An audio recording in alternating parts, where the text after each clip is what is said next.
রাজধানীর দিয়াবাড়িতে আছেন সহকর্মী সাইফুল ইসলাম এবং বরিশালের চরমোনাই হাটে আছেন সহকর্মী অপূর্ব অপু। শুরুতেই যাচ্ছি সাইফুলের কাছে।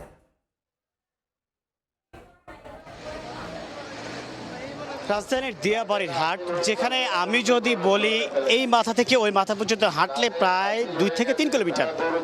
এখনো পর্যন্ত আমার দেখা এই দিয়াবাড়ি হাটে একটি বড় গরুর কথা যদি আমি একটু বলি, এটা নাম রাখা হয়েছে রাজা বাবু।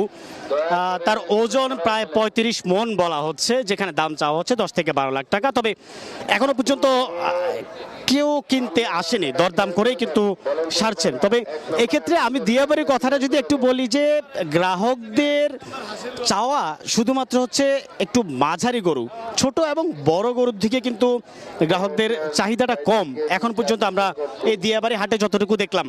তবে এক্ষেত্রে বলা যায় যে দেশির পরিমাণে হচ্ছে এখানকার বাজারে বেশি দেখা যাচ্ছে। তবে দিন শেষে বলা যায় যে এই যে অতিরিক্ত গ্রাহক বা যারা হচ্ছে গরু কিনতে আসেন গত 2 দিন যাবত যারা গরু কিনেননি, তাদের কিন্তু অনেকের চাহিদা এই যে মাঝারি ধরনের গরু কিনবেন। তবে এক্ষেত্রে বলা যায় যে এখানকার যে আগত গ্রাহকরা তারা বলছেন যে 1.5 লাখ থেকে 2 লাখ টাকা পর্যন্ত হচ্ছে বেশি চাহিদা রয়েছে। তবে বড় গরু যেটি 5 লাখ 10 লাখ বা 15 লাখ বা 20 লাখ সেই গরুর চাহিদাটা কিন্তু আসলে তুঙ্গে বলা যায়। তবে এখানকার যে ক্রেতারা আসছেন তাদের কিন্তু একটা অভিযোগই আছে যে গত 2 দিন যাবত যে গরুর দাম ছিল 1,60,000 টাকা, সেটির দাম কিন্তু আরো 20 থেকে 25,000 টাকা বাড়তি চাওয়া হচ্ছে। তবে এই ক্ষেত্রে ঠিক পাল্টাপাল্টি আছে হচ্ছে এখানকার যে ফরিয়া বা যারা গরু নিয়ে আসছেন তাদের জন্য। তারা বলছেন যে আসলে তাদের গরুর খাদ্যের খরচের বেড়েছে, গাড়ি পরিবহন ভাড়া বেড়েছে, সবকিছু মিলাই হচ্ছে যে তাদের যে খরচ সেটিও কিন্তু যেমন বাড়ছে, তেমনি কিন্তু গরুর সেই বাজারে ইজারার টাকা বা হচ্ছে সবকিছু মিলাই কিন্তু তাদের গরুর দামে প্রভাব পড়ছে। তবে এক্ষেত্রে বলা যায় যে এই যে এক্ষেত্রে বলা যায় যে শুধুমাত্র যে এই বড় গরুর চাহিদা তা না, মানে মাঝারি আকারের যে গরু আছে সেই গরুর চাহিদাটা কিন্তু অনেক বেশি পরিমাণ আমরা এখানে দিয়াবাড়ি হাটে দেখতে পাচ্ছি। তবে এক্ষেত্রে বলা যায় ছোট যে আকারের গরু আছে সেগুলি কিন্তু এখনো পর্যন্ত গ্রাহকদের হচ্ছে চাওয়া নেই।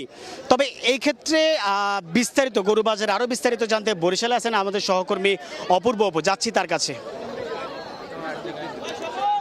এসে একেবারে জমজমাট হয়ে উঠেছে বরিশালের পশুর হাট। বিশেষ করে বরিশালের জেলার সব থেকে বড় যে পশুর হাটটি রয়েছে চরমোনাইয়ের পশুর হাট, সেখানে আমরা দেখছি যে প্রায় 1,50,000 পশু নিয়ে এসেছেন এখানকার খামারিরা এবং হাজার হাজার মানুষ ক্রেতারাও এসেছে।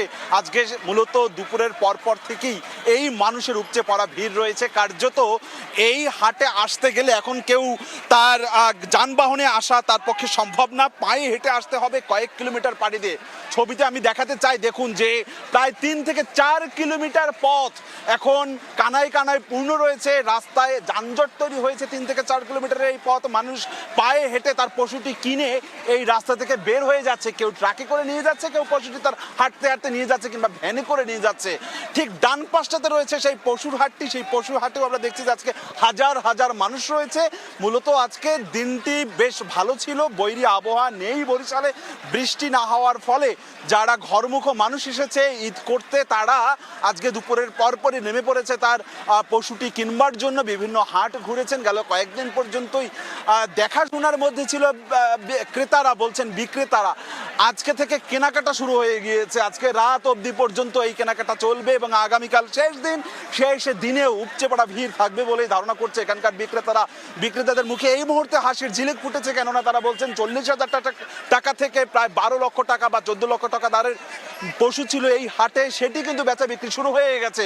আপনি দেখুন ছবিতে, আমাদের ছবি যতদূর দেখা যাচ্ছে ততদূর দেখছি যে মানুষ আর মানুষ, হাজার হাজার মানুষ এসেছে এই চরমোনাইয়ের হাটে।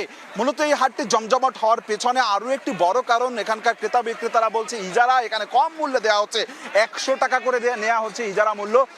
সেটি 5 লক্ষ টাকার গরু কিনলেও 100 টাকা কিংবা 50,000 টাকা গরু কিনলেও 100 টাকা। পাশাপাশি এখানে ছাগল যে রয়েছে সেই ছাগলের মূল্য রাখা হচ্ছে 50 টাকা ইজারার মূল্য। তবে বিক্রেতারা বলছে যথারীতি অনেকের মুখে যেমনি হাসির ঝিলিক রয়েছে, মানে অনেকের মুখে বলছে যে না তিনি তার ন্যায্য দামটি পাচ্ছে।